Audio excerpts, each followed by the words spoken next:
तन समर्पित और यह जीवन समर्पित। चाहता हूं देश की धरती तुझे कुछ और भी। नमस्कार, मैं हूं श्वेता सिंह और आप देख रहे हैं आज तक।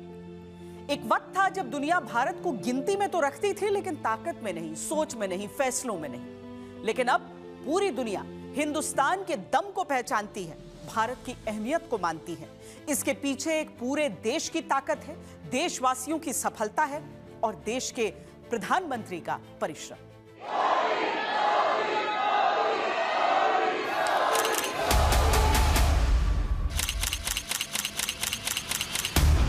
सौगंध मुझे इस मिट्टी की, मैं देश नहीं मिटने दूंगा। मैं देश नहीं रुकने दूंगा। मैं देश नहीं झुकने दूंगा।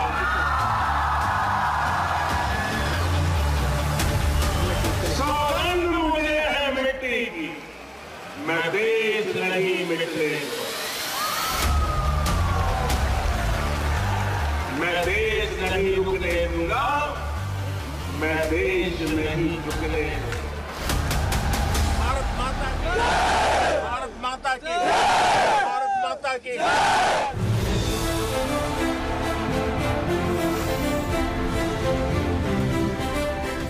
भारत के शौर्य को हमेशा से विश्व ने स्वीकार किया था।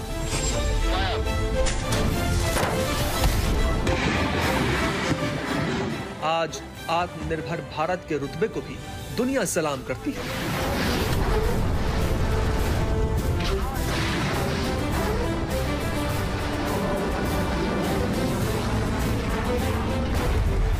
युद्ध में भारत के पराक्रम को दुनिया ने देखा था, आज आतंक के नाश की सफल लड़ाई को देखती है।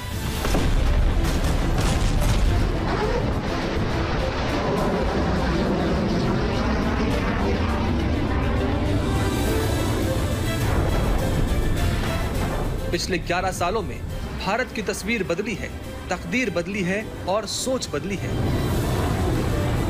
प्रधानमंत्री नरेंद्र मोदी के नेतृत्व में भारत ने वो कर दिखाया है जो कभी अकल्पनीय लगता था।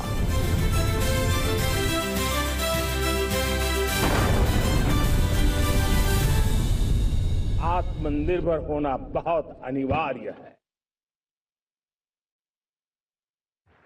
साथियों, हमने ऑपरेशन सिंदूर में देखा है मेड इन इंडिया की कमाल क्या थी। दुश्मन को पता तक न चला ये कौन से शस्त्रास्त्र है, ये कौन सा सामर्थ्य है जो पलक भर में उनको नष्ट कर रहा है।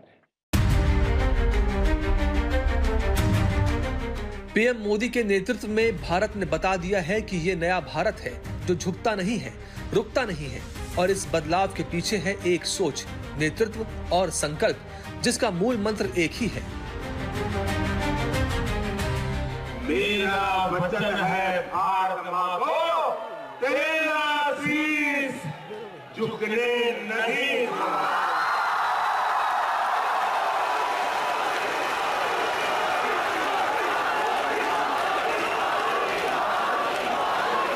सौगंध मुझे इस मिट्टी की, मैं देश नहीं मिटने दूंगा। जाग रहा है देश मेरा, हर भारतवासी जीतेगा। सौगंध मुझे इस मिट्टी की, मैं देश नहीं मिटने दूंगा। अटैक हुआ है नूर खान बेस पे। ऑपरेशन सिंदूर में पीएम मोदी ने सेनाओं को खुली छूट दी तो कुछ ही दिनों में पाकिस्तान घुटनों पर आ गया। The free hand was given, of course, that you decide what is to be done. And that is the kind of a confidence with the political directions and political clarity for the first time we saw. Bharat ने देश की सुरक्षा के लिहाज से अपना new normal तय कर दिया है। अब हमले के बाद मास्टरमाइंड को नींद नहीं आती। उनको पता है कि भारत आएगा और मार के जाएगा।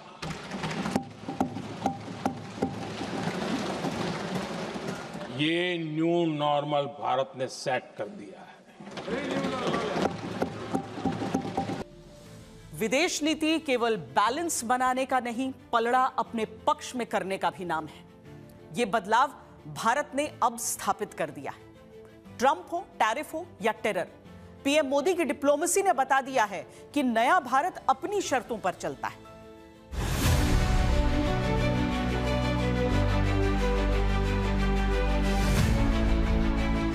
दोस्तों का दोस्त, लेकिन अपने हित की बात आए तो महाशक्ति के सामने सीना तान कर खड़ा रहता है हिंदुस्तान। भारत अपने किसानों के, पशुपालकों के और मछुआरे भाई बहनों के हितों के साथ कभी भी समझौता नहीं करेगा। और मैं जानता हूं व्यक्तिगत रूप से मुझे बहुत बड़ी कीमत चुकानी पड़ेगी, लेकिन मैं इसके लिए तैयार हूं। किसानों की आय बढ़ाना, खेती पर खर्च कम करना, आय के नए स्रोत बनाना, इन लक्ष्यों पर हम लगातार काम कर रहे हैं।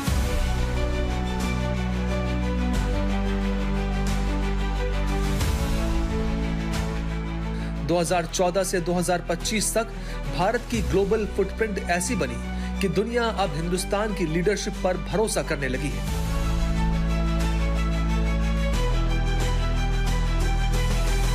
Last time I saw someone on the stage here was Bruce Springsteen, and he didn't get the welcome that Prime Minister Modi has got.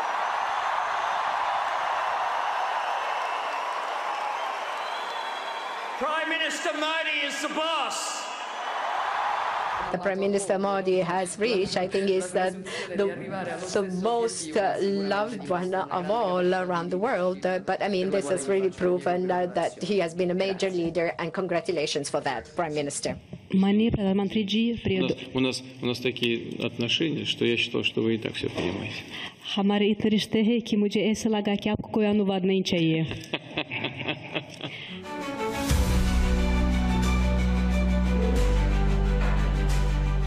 America के साथ भारत के टैरिफ को लेकर मतभेद इसलिए चल रहे हैं क्योंकि भारत रूस से तेल ले रहा है, लेकिन किसी भी मौके पर अमेरिकी दबाव में आए बगैर भारत ने ये साफ संदेश दिया है कि भारत के लिए नागरिकों का हित सबसे पहले है। We are not the biggest purchasers of Russian oil, that is China. We are not the biggest purchasers of Russian LNG. I'm not sure, but I think that is the European Union.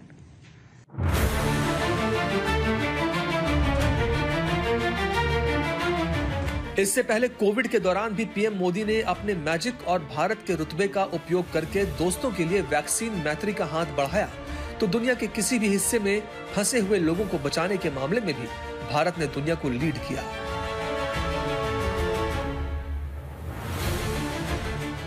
करीब 100 देशों को corona की vaccine दी। Covid के दौरान Vande Bharat mission के तहत 3.2 करोड़ भारतीयों को वापस लाया गया। 2021 में ऑपरेशन देवी शक्ति के जरिए अफगानिस्तान से 669 लोगों को निकाला गया। 2022 में ऑपरेशन गंगा से यूक्रेन से 18,282, 2023 में ऑपरेशन कावेरी से सूडान से 4,097 और ऑपरेशन अजय से इजराइल से 1,343 लोगों को सुरक्षित निकाला गया। 2024 में ऑपरेशन इंद्रावती के तहत हैती से 17 लोगों को बचाया गया। G20 के प्रेसिडेंट के तौर पर भारत आप सभी का हार्दिक स्वागत करता है। G20 की अध्यक्षता से लेकर पेरिस में AI समिट तक भारत का रोल सिर्फ दर्शक का नहीं, निर्देशक का रहा। जलवायु परिवर्तन से लेकर जेट इंजन तक भारत अब नेतृत्व कर रहा है। 2047 में जब आजादी के 100 साल होंगे, विकसित भारत के संकल्प को परिपूर्ण करने के लिए पूरी ताकत से जुटे हैं। मेरे देश के युवा वैज्ञानिकों को, मेरे टैलेंटेड यूथ को, मेरे इंजीनियर्स को और प्रोफेशनल्स को और सरकार के हर विभागों को भी मेरा आह्वान है, क्या हमारा अपना made in India fighter jets के लिए जेट इंजन हमारा होना चाहिए कि नहीं होना चाहिए।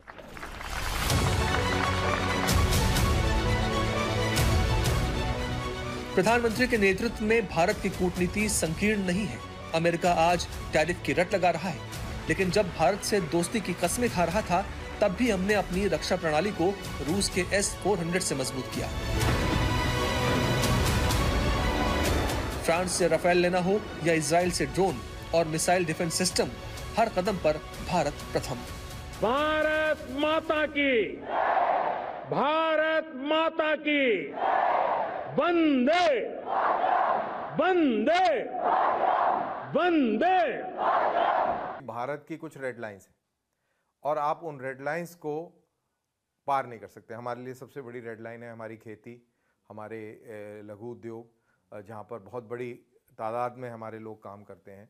तो कोई इस तरीके की ट्रेड डील जिससे कि हमारा लघु उद्योग और हमारी फार्मिंग के ऊपर असर पड़े, वो हम किसी भी हालत में इस तरीके का कोई समझौता नहीं कर सकते। अब क्योंकि हमने ट्रंप की बात नहीं मानी तो उसने हमारे हाथ को मरोड़ने की कोशिश करी, रूस के बहाने, यूक्रेन के बहाने। यूक्रेन और रूस का युद्ध आज से तो नहीं चल रहा ना, और अचानक से एकदम से इनको तेल की याद आ गई, जबकि तेल तो चीन ज़्यादा खरीदता है। यूरोपियन यूनियन जो रूसी तेल भारत में रिफाइन होता है वो यूरोपियन यूनियन खरीदता है, और यूक्रेन भी 12% डीजल अपना हिंदुस्तान से रशियन रिफाइंड ऑयल खरीदता है। मोदी सरकार की डिप्लोमेसी में डिफेंस भी है और डेप्थ भी है। प्रधानमंत्री नरेंद्र मोदी के नेतृत्व में भारत के नजरिए में जो सबसे बड़ा बदलाव आया है वो है आतंकवाद को लेकर हमारी सोच। नई नीति के तहत भारत हर आतंकी हमले को एक्ट ऑफ वॉर मानता है। पहले भारत डिफेंसिव ऑफेंस की नीति पर चलता था, लेकिन अब ऑफेंसिव डिफेंस मूल मंत्र है।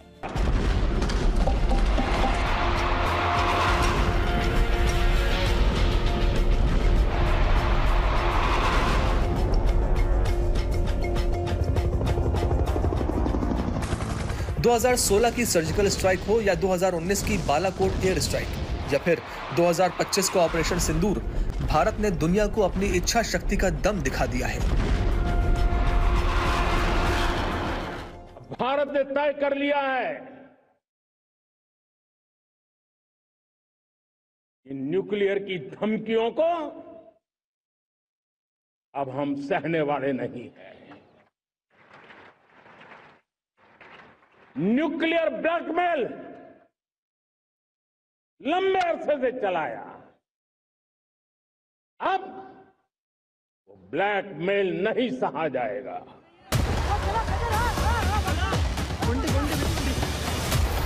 आतंक की प्रयोगशाला में जन्मे नापाक सरजमीन पाकिस्तान ने पहलगाम में हिमाकत की तो वहां किसी को बदले के पैमाने का अंदाजा नहीं था।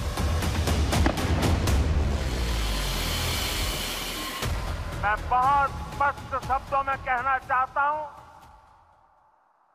जिन्होंने ये हमला किया है उन आतंकियों को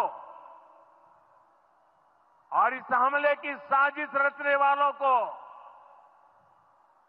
उनकी कल्पना से भी बड़ी सजा मिलेगी। सजा मिलकर के रहेगी। ट्रेनिंग कैंप्स और लॉन्च पैड्स को निशाना बनाकर तबाह कर दिया गया। ऑपरेशन में 100 से ज्यादा आतंकी मार गिराए। 10 मई को पाकिस्तान ने इसका बदला लेने की नाकाम कोशिश की। भारत के 28 ठिकानों पर हमला किया गया, लेकिन सभी हमले विफल रहे। उसी दिन भारत ने जवाबी हमले में पाकिस्तान की कमर तोड़ दी। नूर खान, रफीकी, मुरीद के, सुखर, सियालकोट, पसरूर, चुनियान, स्कर्दू, सरगोधा, भोलारी और जैकबाबाद जैसे अहम एयर बेस पूरी तरह तबाह हो गए।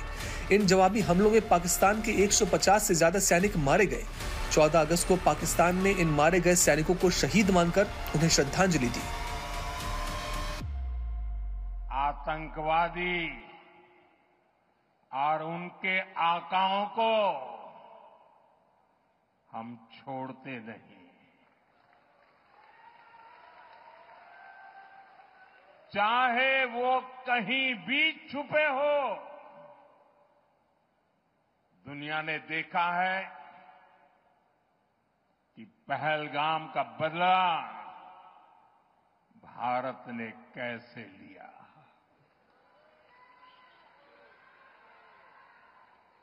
बावीस मिनिट में બધું સફા ચટ કરી નાખ્યું।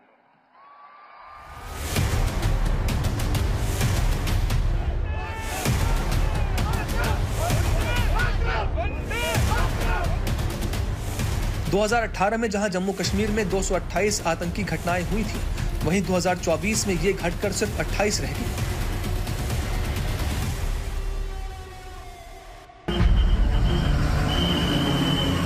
पहली बार भारत ने टेरर के खिलाफ हॉट परस्यूट की नीति अपनाई और उसे सफल बनाया। यही नहीं, प्रधानमंत्री मोदी के नेतृत्व में भारत अब डिफेंस में पूरी तरह आत्मनिर्भर बन रहा है।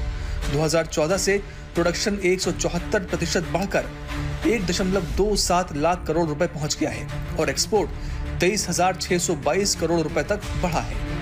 5500 से ज्यादा आइटम्स का स्वदेशीकरण हो चुका है।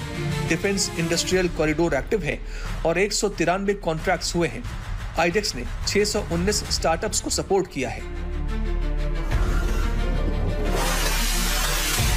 मेक इन इंडिया और आत्मनिर्भर भारत के तहत रक्षा उत्पादन में जबरदस्त तेजी आई है।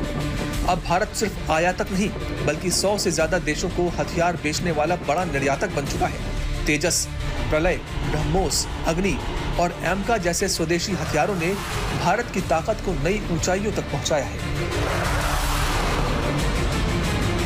अब जिस तरीके की दुनिया है, इसमें भी भारत ने न्यूट्रल स्टैंड ले रखा है। स्ट्रेटेजिक ऑटोनॉमी, सामरिक स्वायत्ता जिसको बोलते हैं, वो अपनाई हुई है और भारत किसी भी खेमे में खड़ा नजर होना, दिखना नहीं चाहता। भारत एक सब कॉन्टिनेंट है, भारत का अपना ओशन है, इंडियन ओशन है और इसका जो वर्चस्व है वो स्ट्रेट ऑफ मलक्का, आपके सिंगापुर, मलेशिया इस साइड से लेके और सुएज कैनाल तक है। मिडिल ईस्ट में भी इसका प्रभाव है। तो भारत एक बहुत बड़ा देश है, एक रीजनल पावर है और एज ए रीजनल पावर अगर वो खेमों में खड़ी होती दिखेगी तो उसका अपना जो स्टांस है, जो उसकी जो अपनी वैल्यू है वो कम हो जाएगी और कहीं ना कहीं वो अपने नज़रिए से अपने कदम बढ़ाने की बजाय वो दूसरे के नज़रिए से दूसरे की मजबूरी में कदम बढ़ाएगा। रक्षा आत्मनिर्भरता के लिए देश ने 2020 में नई खरीद प्रक्रिया लागू की, जिसमें 50% से अधिक स्वदेशी सामग्री को अनिवार्य किया गया। इसके साथ ही तमिलनाडु और उत्तर प्रदेश में रक्षा कॉरिडोर स्थापित किए गए, जहां भारी निवेश हो रहा है। भारत ने INS विक्रांत जैसे बड़े प्रोजेक्ट भी पूरे किए हैं, जो हमारी नौसेना की ताकत को बढ़ा रहे हैं। पीएम मोदी के नेतृत्व में सैन्य सुधारों में भारत ने यूनिफाइड थिएटर कमांड की स्थापना की है, तो वहीं मिशन शक्ति के तहत भारत ने अंतरिक्ष में एंटी सैटेलाइट मिसाइल से अपनी ताकत दिखाई है। इसने ये साबित किया कि भारत अब चौथे आयाम यानी अंतरिक्ष में भी अपने सुरक्षा हितों की रक्षा कर सकता है। प्रधानमंत्री मोदी ने डिप्लोमेसी को सहज किया है और डिफेंस को कड़क किया है, लेकिन उनकी कूटनीति केवल हैंडशेक की नहीं है, देश हित के कई परितों से परिपूर्ण है। नया भारत न टैरिफ से डरता है न टेरर से। अभी के लिए इतना ही। देश और दुनिया की बाकी खबरों के लिए आप देखते रहिए आज तक।